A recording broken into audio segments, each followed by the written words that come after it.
हथियार लहराकर रंगदारी की वसूली करते हैं। लापोंग में AK-47 से वारदात को अंजाम दिया गया था।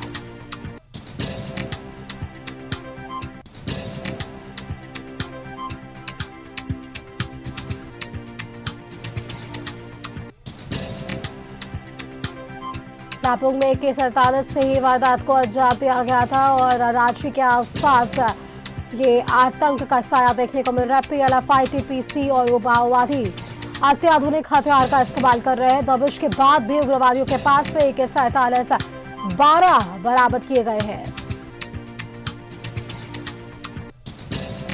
नेपाल और चीन के रास्ते उग्रवादी हथियार मंगवा रहे हैं।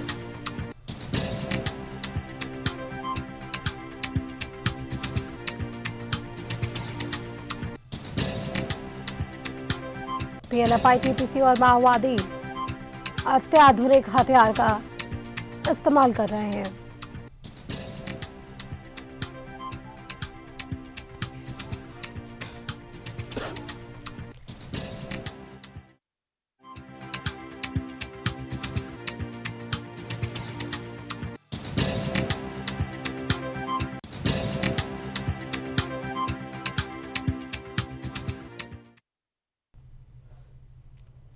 और देखिए इसी खबर पर और भी जानकारी के लिए हमारे साथ रांची से संवाददाता सत्यव्रत किरण जुड़ रहे हैं। सत्यव्रत, देखिए हमने इसके पहले भी लाइव सेगमेंट में दिखाया किस तरीके से यहाँ पर उग्रवादियों का आतंक जारी है और ऐसे में ये भी खबर सामने आ रही है कि रांची के आसपास माओवादियों का, PLFI का, TPC उग्रवादियों का आतंक जारी है और इनके पास अत्याधुनिक हथियार भी मिल रहे हैं जो चीन और नेपाल के रास्ते इनसे पहुंच रहे हैं। इससे पहले आपको याद होगा कि लापोंग थाना क्षेत्र में भी जो हादसा हुआ था, जो वारदात हुई थी, वहां पर AK-47 से ही वारदात को अंजाम दिया गया था। तो ये एक बड़ा सवाल है कि आखिरकार नेपाल और चीन के रास्ते से इनके पास 12 AK-47 कहां से पहुंच रहे हैं और इसकी तहकीकात पुलिस ने कहां तक अब तक पहुंचाई है? देखिए, बिल्कुल सही कहा सुष्मिता आपने कि अपने राज्य झारखंड में दर्जन भर से ज्यादा ऐसी घटनाएं हुई हैं जहां पर अत्याधुनिक हथियारों का इस्तेमाल किया गया है।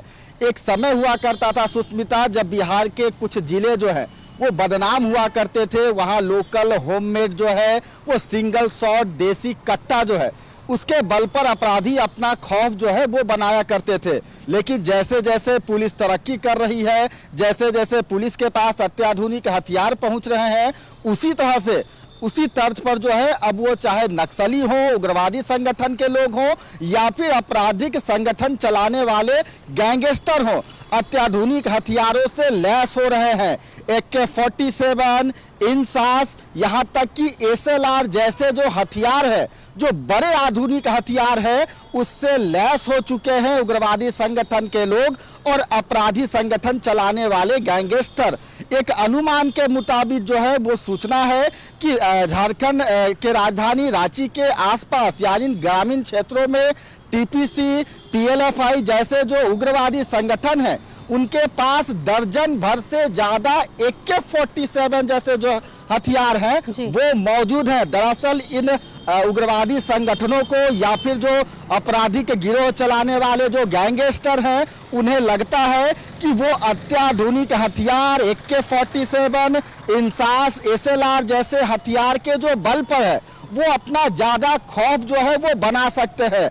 हर दिन जो है लगातार पुलिस कार्रवाई करती है, कई लोगों को अवैध हथियार के साथ, कई क्रिमिनल्स को जो है वो हथियारों के साथ गिरफ्तार किया जाता है। और एक जो कॉमन चीज देखने को मिल रही है कि एक पॉकेट मार यानी कि रोड छाप एक जो क्रिमिनल है, एक जो अपराधी है, उसके पास से भी 9mm जैसे ऑटोमेटिक, सेमी ऑटोमेटिक जो पिस्टल हैं वो मिल रहे हैं। तो आप अंदाजा लगा सकती हैं कि कैसे जो अपराधी संगठन चलाने वाले गैंगस्टर हैं, जो उग्रवादी संगठन चलाने वाले जो नक्सली हैं, वो अत्याधुनिक हथियारों से लैस हो चुके हैं। एक समय हुआ करता था जब बिहार के कुछ जिलों से आसानी से लोकल होममेड देसी कट्टा जैसे हथियार जो है वो लाए जाते थे, लेकिन अब इसमें जो है वो उग्रवादी संगठन गैंगस्टर का जो साथ है वो चीन, नेपाल, बांग्लादेश, पाकिस्तान जैसे जो देश हैं के पास से नेपाल और चीन के रास्ते से ये अत्याधुनिक हथियार पहुंच रहे हैं और ये जांच का विषय है। पुलिस को इस पर गहनता से जांच करनी चाहिए। तमाम जानकारी के लिए सत्यव्रत आपका बहुत बहुत धन्यवाद हमारे साथ जुड़ने के लिए। तो देखिए ये पूरा मामला है जहां आपने देखा किस तरीके से इन दोनों जगहों से AK-47 पहुंच रही है और ऐसे में पुलिस इस पूरे मामले पर तहकीकात करेगी। चलिए यहां पर वक्त हो चला एक छोटे से ब्रेक का, जल्द लौटेंगे।